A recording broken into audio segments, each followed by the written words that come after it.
Bismillahirrahmanirrahim. Assalamualaikum warahmatullahi wabarakatuh.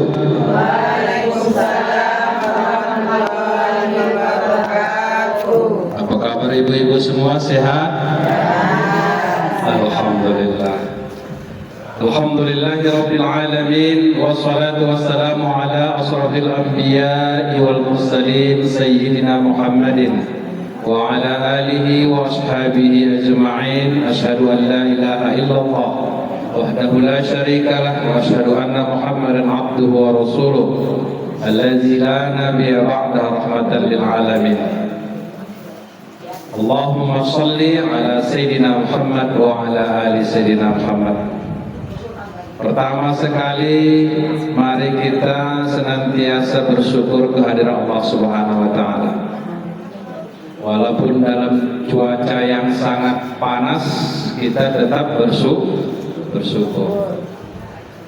Dengan panasnya ini, orang yang jual es, jus banyak laku. Banyak yang laku jual es dan jus. Dengan panas ini jemuran ibu kering semua, ya kan bu, kering kan? Banyak. Setiap yang Allah sediakan bermanfaat. Panas ada manfaatnya, hujan ada manfaatnya. Kalau hujan apa Ustaz? Biasanya jual bakso ya bu. Suka orang makan bakso, gorengan. Kalau musim hujan banyak laku. Laku payung, laku mantel, banyak yang laku. Jadi Allah menyiapkan semua, tidak ada yang sia-sia. Panas, hujan, dingin. Kalau panas gini, kipas angin banyak laku. Ini elektronik banyak jual kipas angin, AC. Begitulah Allah. Jangankan hal-hal yang panas, makhluk Allah yang kita anggap kecil sendiri pun seperti nyamuk belum bermanfaat. Kalau tak ada nyamuk kok tak laku anti nyamuk, baygon tak laku, apa lagi anti nyamuk? Hits tak laku, anti nyamuk kan? Karyawan berapa karyawan itu? Baygon yang sektor itu bakar lagi, alhamdulillah. Maka senantiasalah bersyukur kepada Allah, tak boleh mengeluh, tak boleh berkeluh kesah. Panas kita terima, dingin kita terima, sehat kita terima, sakit pun kita terima. Kalau tak ada orang sakit, anak kita yang sekolah kedokteran tak ada yang mau dipegangnya. Capek ibu kedokteran, berapa masuk anak kita sekolah kedokteran, tiba-tiba tak ada yang sakit, habis biaya kita. Sakit salah satunya penebus dosa. Orang yang awalnya dia jauh dari Allah, kemudian dia taubat kepada Allah. Bagaimana menghapus dosanya itu? Salah satunya sakit. Banyak dia sakit. Dalam sebuah riwayat katanya, Allah ingin hambanya kembali kepadanya bersih tanpa dosa. Kita ini nanti insya Allah bersih tanpa dosa. Ada yang dihapus dosanya karena rajin bermajelis ta'lim, rajin bersilaturahmi, rajin bersedekah, dihapus dosanya. Ada memang tak mampu bersedekah, tak kuat dia bermajelis ta'lim, sudah tua, tapi didatangkan Allah cobaan penyakit, sabar dia, insya Allah dihapus dosa-dosa. Jadi semua yang Allah siapkan ini kita syukuri. Ulama-ulama kita dulu bu, ini saya sampaikan sebelum sampai kita ke materi kita ini. Kalau dia tak dicoba Allah, gelisah dia. Kenapa gelisah? Berarti Allah tak sayang sama aku. Harus dicoba katanya. Sakitlah, kehilanganlah, kecurianlah. Ibu-ibu sering kecurian? Kecurian sawit, bapak-bapak pernah? Itu cobaan semua. Buah mangga kita hilang dari anak-anak. Pahala kita Ustaz, pahala. jangankan manusia, burung pun yang makan tumbuh-tumbuhan yang buah-buahan yang dia tanam itu berpahala, itu sedekah.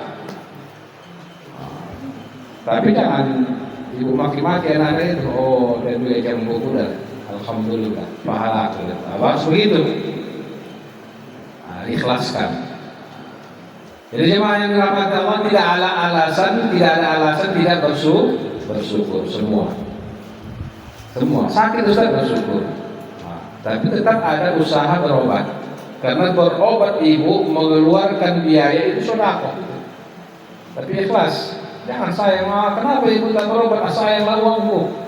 Jangan, setiap yang ibu keluarkan untuk kebaikan, dia mendapat ganjaran pahala. Tadi ibu kemari kan, ini beli baju baru ibu, ya kan, niatnya mau beli bajuku atau jilbab baru. Niat ibu membeli jilbab baru untuk bersilaturahmi. Sedekah itu. Sedekah yang bisa menjadi amal jariahmu, ibu belikan buku kitab pelajaran agama kepada anak cucu. Saya sering sampaikan di majelis taklim saya, Bu, setiap orang harus ada buku tuntunan sholat. Ibu-ibu sudah ada? Alhamdulillah, kalau sudah ada. Kalau belum ada, beli. Gak bisa saya bacanya Ustaz, anak cucu yang baca. Begitu dibacanya, ibu dapat pahala. Udah meninggal kita, masih bagus Al-Quran, juga demikian. Tapi bagi saya tekankan masalah tuntunan sholat. Ada yang harga 10.000, ada yang 5.000 kecil, ada yang 20.000. Ada yang harga 20.000 agak cantik ya. Anak-anak kita kadang cara mandi, ya kan? Tahu dia, coba dibaca ibu. Oh, ini rupanya caranya, syaratnya, rukunnya tahu dia. Kalau pelajaran yang di sekolah, apalagi maaf yang di sekolah umum, satu hari di sekolah pelajaran agama, yang satu hari itu pun belum tentu mendengarkan dia. Tapi karena ada bukunya di rumah, dibaca. Jadi tugas kita orang tua mengingatkan anak. Sudah pandai sholat, sudah pandai mengaji, sudah pandai berwudu, sudah pandai mandi. Anak yang mau balik, ini anak kita ya Bu, terutama laki-laki.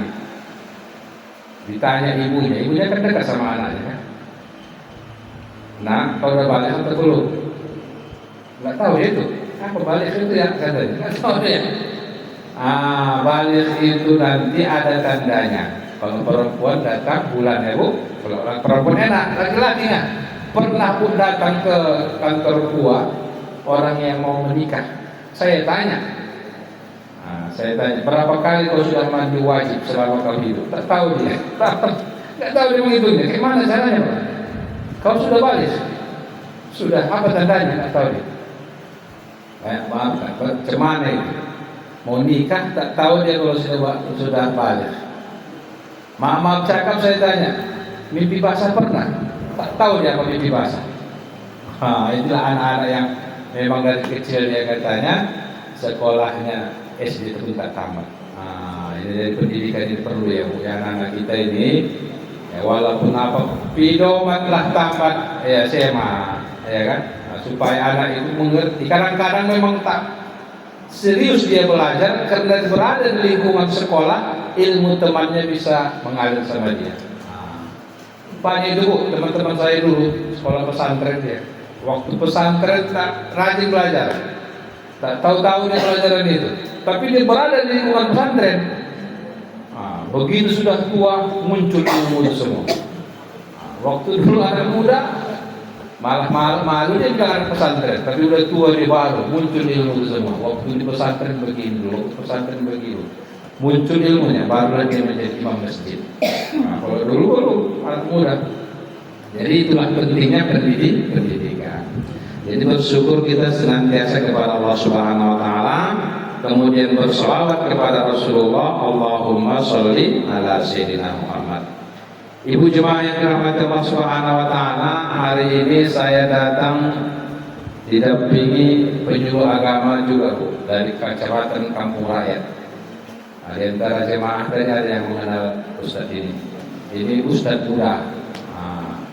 masih muda dia, nah, belum berkeluarga.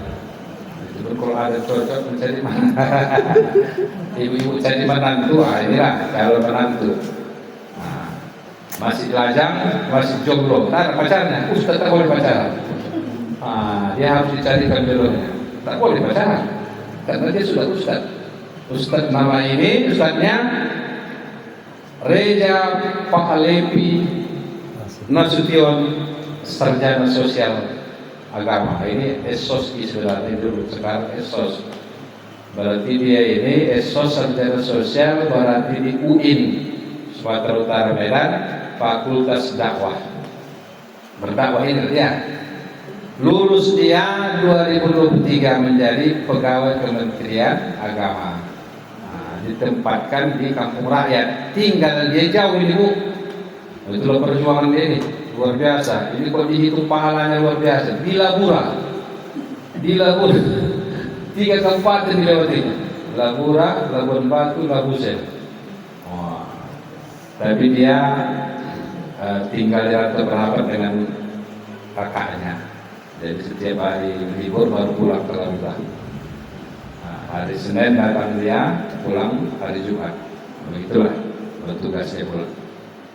Jadi beliau ini hadir bersama saya ingin bersilaturahmi, ya Bu ya. Kami ini penyuluh ini kan sebenarnya silaturahmi ini mengenal ya ibu-ibu, menyapa, berbagi ilmu, ya Bu ya. Nah, kadang-kadang jumpa juga di kantor buah, ajak di semalam menikah anaknya jumpa, boleh bertanya apa yang mau. Pak Kadus sering kita komunikasi dengan Pak Kadus tentang pernikahan, tentang persyaratan. Nah, insya Allah kehadiran Pak Reja Pahalepi ini menjadi silaturahmi. Jadi Pak Reja Pahalepi kalau dia silaturahmi, apa yang terkenal? Diluaskan rezeki, dipanjangkan umur, diampuni dosa, dimasukkan ke surga. Nah, itulah manfaat silaturahmi. Alhamdulillah. Nah, beliau ini usianya masih muda Bu. Kalau saya sudah tua. Saya sudah kepala 5, dia ini masih kepala 2. Kepala 2 ya, 29. Nah, 2, kepala 2. Berarti 30 tahun jalannya. Anak ini istilahnya anak. Nah, jadi kalau di Kementerian Agama yang paling muda dia yang baru lulus. Nah, yang 2003 lulus, 2023 dia yang paling muda. Dia ini berprestasi, dia ini ahli IT. Nah, makanya tadi maaf kalau dia mau moto-moto, semua nanti dimasukkannya YouTube itu. Nah, jadi dakwahnya lewat media sosial. Mungkin dalam nanti bisa berkenalan sedikit di ujung ceramah Pak Ustaz ya. Karena kalau tak kenal maka tak sayang. Iya. Baik ibu-ibu jemaah yang dirahmati Allah Subhanahu wa taala, sebagaimana biasa kita setiap hari Selasa sekali sebulan bertausiah. Judul tausiah kita mari berkurban. Dalilnya a'udzubillahi minasyaitonir rajim. Bismillahirrahmanirrahim. Inna a'tainakal kautsar. Sesungguhnya kami telah memberikan kepadamu Muhammad nikmat yang sangat banyak. Banyak nikmat Allah berikan kepada Rasulullah. Tapi sebelumnya Rasul diuji dulu, dicoba dulu. Dicoba dari bagaimana dia berdakwah, dipersulit. Kalau kami menyuruh tidak enak berdakwah, ya kan? Aspal jalan, ya kan? Tempatnya dekat. Kalau Nabi dulu gurun pasir panas berdakwah. Ke Taif dia berdakwah dilempari batu. Ini pernah melempar saya ke batu enggak? Enggak ada kan? Berarti dakwahnya sudah enak ini Pak Reza. Kalau Nabi dulu, berdarah sampai turun malaikat Jibril. Turun malaikat penjaga gunung. Muhammad, gunung yang mana mau yang ditimpakan ke kampung Taif ini? Tapi Rasulullah berdoakan Taif itu, Allahumma hdi qaumi fa innahum la ya'lamun. Ya Allah, tunjuki kaumku ini. Mereka melemparaku, mereka tidak menerima dakwahku karena mereka belum tahu. Nah, jadi alhamdulillah Taif itu katanya sekarang 100% muslim. Sudah boleh muslim Muhammad. Jadi inna a'tainakal kautsar, sungguhnya nikmat sudah banyak diberikan sama kaum Muhammad. Fasholli li rabbika wanhar, maka sholatlah dan berkurbanlah. Nah, ini dalilnya. Sholat dan berkurban. Sebagian menafsirkan sholat Idul Adha, habis itu kita menyembelih kurban. Jadi nanti di hari Idul Adha bu, kalau tidak silap tanggal 6, lebih kurang lah. Ada yang menyatakan besok itu sudah tanggal 1 Zulhijjah Rabu. Jadi siapa yang berniat berkurban tahun ini disunnahkan tidak memotong kuku, tidak memotong rambut, tidak mencukur kumis. Makanya saya tadi sudah cukur. Kalau saya besok saya berniat berkurban tahun ini, alhamdulillah. Jadi 10 hari bertumbuh tinggi nih. Makanya cukur sekarang. Kalau nggak dicukur-cukur mah gawat. Ada yang memang kumisnya rapi, kayak Pak Reza rapi, dia halus. Kalau saya sudah begini dia, jadi harus kerapian Pak Reza. Ya. Memang sunnah memanjangkan janggut, tapi janggutnya nggak cantik, ada putih hitam. Nah, kalau Pak Reza masih rapi dia, jadi nggak usah pada dicukur Pak Reza. Ya. Tapi kuku mulai besok nggak boleh lagi potong. Ada yang lagi potong. Kalau berniat kurban, hukumnya sunnah ya bu. Sunnah itu berpahala. Kita kan mau menghidupkan sunnah sekarang. Kapan dipotong kuku, dipotong rambut? Ketika sudah disembelihkan kurbannya, tanggal 10 Zulhijjah nanti, baru boleh. Jadi insyaallah mari kita berkurban. Salah satunya ayatnya tadi, fasholli li rabbika wanhar inna syani'aka huwal abtar. Orang yang membenci Muhammad, siapa membenci Nabi Muhammad? Salah satunya Abu Jahal, Abu Lahab. Pernah dengar nama itu? Mereka lah yang terputus, abtar, terputus mereka. Karena dulu Nabi meninggal anaknya, laki-laki Ibrahim, Qasim. Datanglah musuh-musuh Islam. Oh abtar Muhammad abtar, terputus keturunannya. Kan begitu? Maka turunlah ayat ini, yang membencimu yang terputus Muhammad. Itulah Abu Jahal, Abu Lahab dan lain-lain. Alhamdulillah. Jadi dari ayat ini ada pendapat yang mengatakan wajib berkurban, ulama ada yang mengatakan sunat muakkad. Kita dari mazhab Imam Syafi'i sunat muakkad. Sunat muakkad itu artinya sunat mendekati kewajiban, pahalanya tinggi. Apa hikmah kurbannya? Memperkuat iman. Kita beriman dan yakin bahwa berkurban itu adalah ibadah. Kalau bahasa ustadz-ustadznya dulu, siapa yang berkurban ini nanti kurbannya akan menjadi kendaraannya di akhirat. Sebenarnya bukan kurban saja yang bisa menjadi kendaraan. Segala kebaikan kita, sedekah kita, sholat kita, zikir kita, tanah wakaf kita, itu semua menjadi kendaraan amalan kita. Jadi dia memperkuat iman. Yang kedua, berbagi dengan sesama. Dulu. Adanya di kampung itu karena susahnya, sekali setahun itu tak bisa makan lembu. Ada dulu, sekarang udah ibu, jadi banyak lembu. Berarti udah sering makan lembu. Tapi dia sanggup mendapatkan daging lembu karena saudara-saudaranya tadi berkurban. Makanya nanti kan panitia dibagi kupon setiap rumah dapat. Sore jemput bagian masing-masing. Maka hari itu sore kita keliling rumah kampung ini, wangi ya. Ada yang disok, ada yang rendang. Itu namanya syiar kebanggaan kita sebagai umat Islam. Bangga kita itu. Setiap dapur orang tercium makanan yang ini.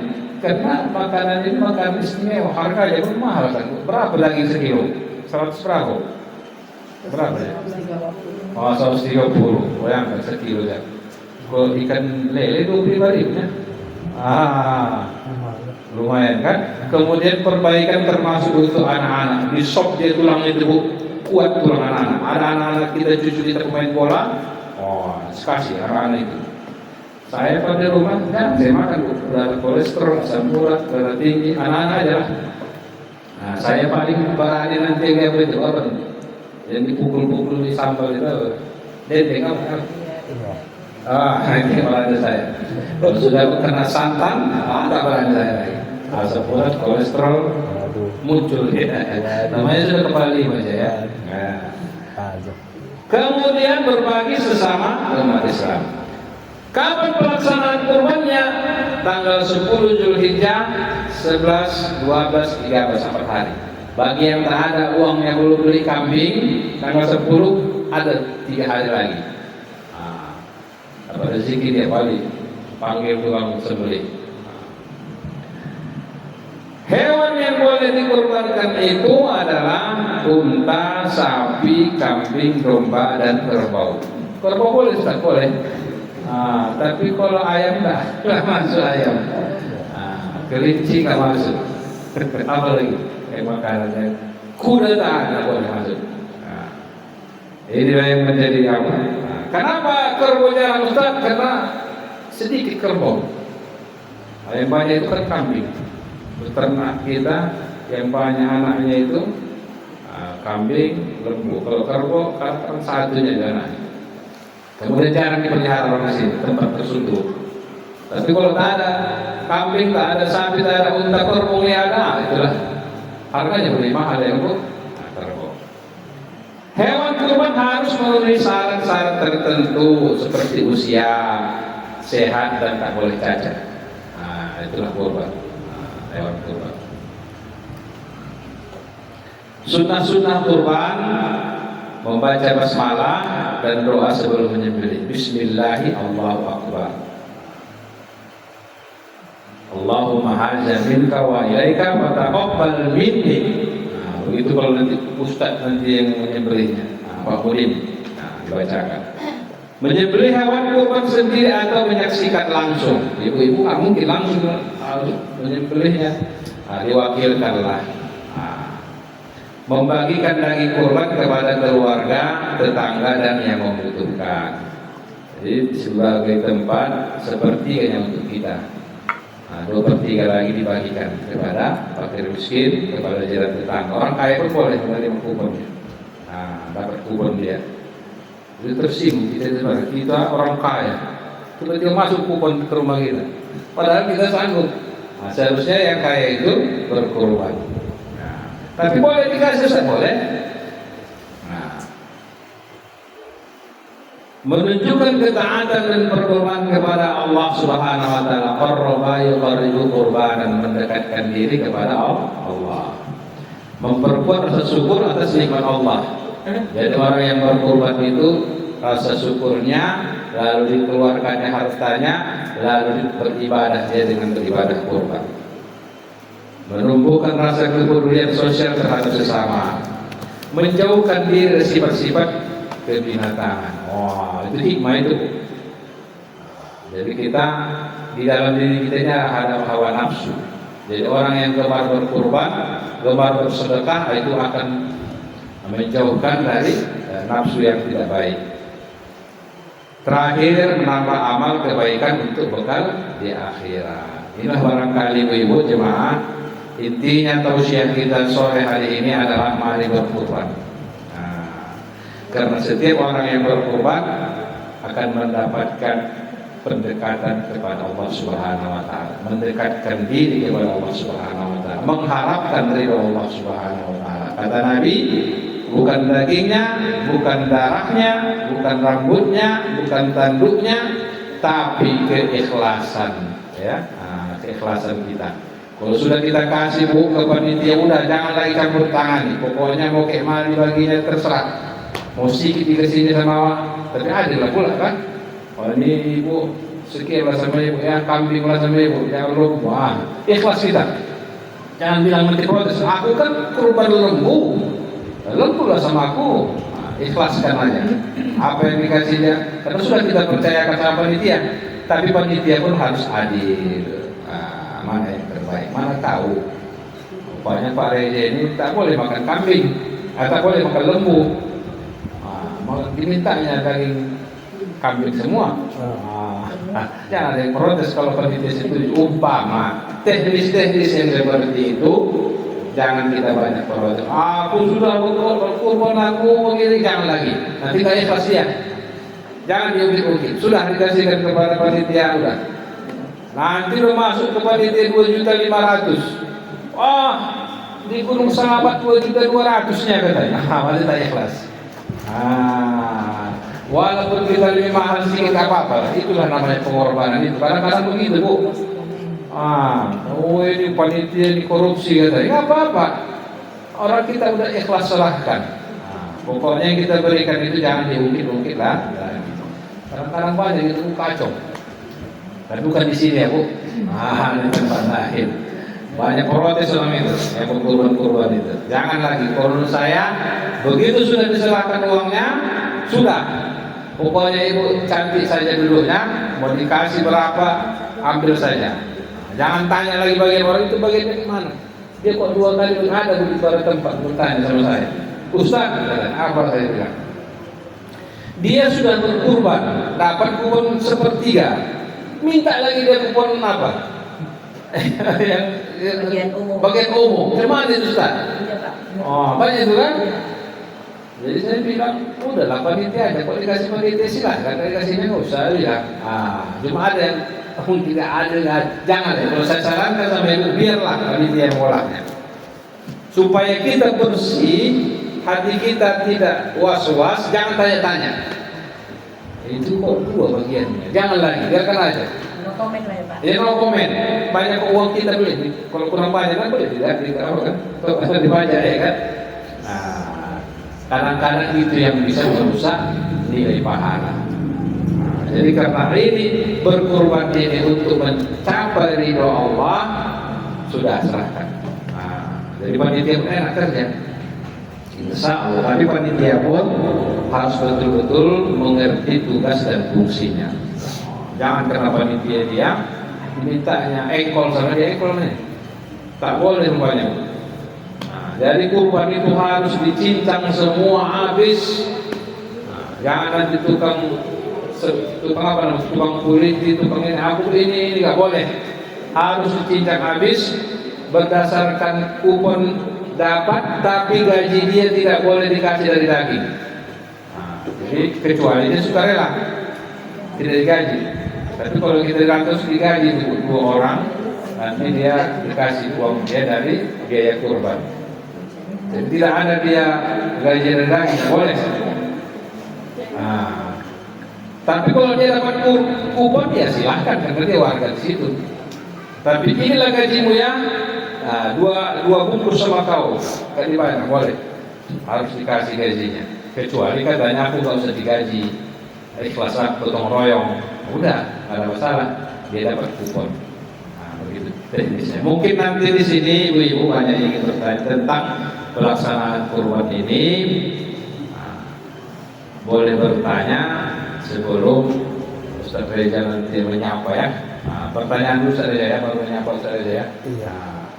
Demikian saja, jika ada tanya jawab saya persilakan. Akhirul kalam, billahi taufiq wal hidayah. Assalamualaikum warahmatullahi wabarakatuh. Waalaikumsalam warahmatullahi wabarakatuh.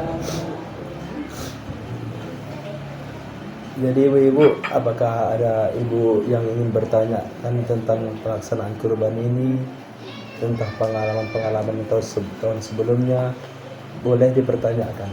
Ya. Ada, silakan. Pakai mic. Oh, Itu maksudnya Pak Ustadz yang kita ini maksudnya Pak Ustadznya ngomongnya pakai oh. Bagi ibu-ibu yang mau bertanya, ibu bagian depan ada Bu? Atau pas terus. Pas lah ya. Biar kita mau mendengarkan apa namanya sambutan dari Ustadz muda kita ini. Aduh. Ada pertanyaan sebelum ada? Silakan Bu. Silakan Bu. Ada Mas. Ah, Oh, pas. pas apa? Karena ada tamu kita Ustaz Reza, sore ini tidak ada pertanyaan. Kami minta kesediaan Ustaz Reza Pahlavi Nasution Esos menyampaikan sambutannya. Nah, kepada Ustaz, waktu dan tempat kami persilakan. Tapi jangan lama-lama, ini mau ngaji lagi. Oh iya Pak. Kultum aja, 7 menit Ya. atau 5 menit. Bismillahirrahmanirrahim. Assalamualaikum warahmatullahi wabarakatuh. Waalaikumsalam warahmatullahi wabarakatuh. Wah, nampaknya ibu-ibu tidak semangat menjawab salam saya. Baiklah, saya kasih pantun sedikit saja. Kuntilanak naik pesawat nyangkut di kawat. Kalau ibu umat Nabi Muhammad, maka jawablah salam saya dengan penuh semangat. Assalamualaikum warahmatullahi wabarakatuh. Waalaikumsalam warahmatullahi wabarakatuh. Innal hamdalillah nahmaduhu wa nasta'inuhu wa nastaghfiruh wa na'udzu billahi min shururi anfusina wa min sayyiati a'malina may yahdihillahu fala mudilla lahu wa may yudlilhu fala hadiya lahu. Asyhadu an la ilaha illallah wa asyhadu anna Muhammadan abduhu wa rasuluh la nabiyya ba'da amma ba'du. Puji syukur, marilah kita mengucapkan kata nafas alhamdulillahirabbil alamin agar kita bersyukur atas nikmatnya yang telah diberikan Allah Subhanahu wa taala. Alhamdulillahirabbil alamin. Dan tak lupa pula selawat dan salam marilah kita beri hadiah kepada junjungan alam, ialah suri tauladan bagi umat Islam, yaitu Nabi besar Muhammad sallallahu alaihi wasallam, yang mana di tengah-tengah perjalanannya dia habis dilempari, dicaci dan dimaki sama orang yang tak punya hati, yaitu kaum kafir Quraisy. Hadirnya saya di sini bukanlah seperti patung Liberty yang memegang obor tanpa api dan memegang buku tanpa isi. Tetapi hadirnya saya di sini hanya untuk perkenalan agar silaturahim kita tetap terjaga. Besok-besok kita mati, kita hidup di alam akhirat, siapa yang menolong kita? Ustaz lain nolong kami, Pak Ustaz. Tolonglah kami nanti kalau kami tak selamat. Nah, biasanya kan ustaz-ustaz ini kan bisa masuk surga ya kan lebih dahulu karena amalan-amalannya yang dikerjakannya hidup di dunia ini. Baiklah ibu-ibu yang saya muliakan, ibu-ibu yang saya cintai, saya di sini sebenarnya, oke, sebelum jauh lebih dalam pembahasannya, saya akan memperkenalkan diri agar ibu-ibu mencintai saya. Sebenarnya sih wajib mencintai saya, cuman itu rahasia saya sih. Oke ibu-ibu, perkenalkan nama saya Reza Pahlavi Nasution. Ada pernah dengar nama ini? Pernah dengar? Pernah ya? Alhamdulillah. Barusan, Allah. Pertama ada Reza, Pak. Pertama juga Reza. Iya, perkenalkan Bu. Yang bernama Reza itu adalah orang-orang yang Berarti Reza Palopo. Ini Pahlavi. Pahlavi. Aduh. Artinya adalah tak usah lah nanti apa pula meninggi pula Pak. Lanjut ya. Alamat saya di Labura, Gunting Saga, Kecamatan Kolu Selatan, Kabupaten Labura Utara. Nah, Tapi tadi Reza Pahlavi artinya gitu kan. Artinya. Tapi nggak diteruskan. Ini jadi penasaran harus diteruskan. Apa artinya? Reja Pahlavi itu apa artinya? Pangeran cerdas. Iya, iya. Jadi setiap Biar nggak yang penasaran. Iya. iya, jadi kalau ada menantu ibu yang bernama Reza Falebi, bagus adabnya, akhlaknya, terimalah. Bisa jadi dia adalah seorang pemimpin yang bijaksana. Sebenarnya sih saya calonnya sih. Cuman menutup lah ya kan Bu, biar enggak meninggi. Iya, tapi sudah terbuka ya. Nah, lalu apa lagi? Alamat udah. Udah. Usia. Usia saya ibu-ibu 28 tahun. Di sini saya pun masih lajang pula kan. Nah, siapa tahu ikutnya dengan Ustadz ini bisa diperkenalkan saya dengan putri-putri ibu. Ya kan Bu? Dia tak jauh saya tinggal di Labura untuk kerja ke Labusan. Dari situ kan lah ya. Dekat. Itu sering kali saya melihat di perjalanan mobil tabrakan lah, masuk ke jurang lah, hilang kepalanya. Nasib. Pesan.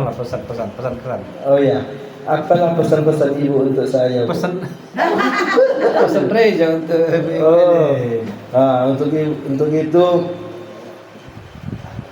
pesan lah. ya hati-hatilah dalam berkendara kita ya Bu ya, karena perjalanan ini tak tahu kita kapan ajal tiba. Selalu membaca basmalah di perjalanan agar kita mati husnul khatimah. Demikian yang saya sampaikan. Apabila terjadi kesalahan kata dan makna, mohonlah saya dimaafkan. Jalan-jalan ke kota Sibolga, mohon maaf. Wabillahi taufiq wal hidayah. Wassalamualaikum warahmatullahi wabarakatuh. Waalaikumsalam.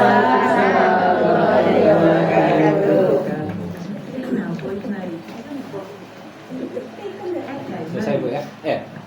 Tutup. Nanya, Pak. Oh boleh. Tapi di luar tema ya. Iya nggak apa-apa Bu. Temanya Pak itu ya. Nah. Nggak usah pakai influencer. Biar yang di luar dengar. Iya. Iya Bu. Kita kan memelihara guguk gitu lah ya Pak. Oh gunggung. Untuk jaga tanaman kita ibaratnya Iya. jaga ladang gitu. Jadi dia melahirkan punya anak banyak. Anaknya dijual itu uangnya itu haram apa enggak gitu. Sesuatu yang haram, benda yang haram maka haram dijual. Tua, bir, apa lagi itu kan haram, maka menjualnya berdosa. Sama dengan gunggung tadi, ya. Nggak boleh ya Bu. Makanya nanya kenapa? Iya, kan.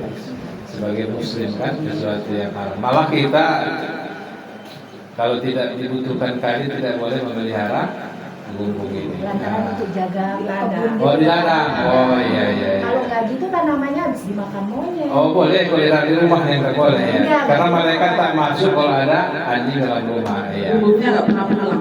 Oh di sana ladang boleh. Bertani boleh untuk pertanian ya. Makanya Tapi kalau- jangan dijual anaknya. Iya. Soalnya banyak kali gitu loh Pak. Dikasihkan aja. Hadiahkan, dihadiahkan. Oh, iya. Iya. Itu ya. Iya. Boleh yang haram dijual. Boleh. Nggak di rumahnya Pak. Iya. Mana? Boleh. Tapi yang dijual ya Bu. Ada lagi Bu yang lain? Wes belum. Wes.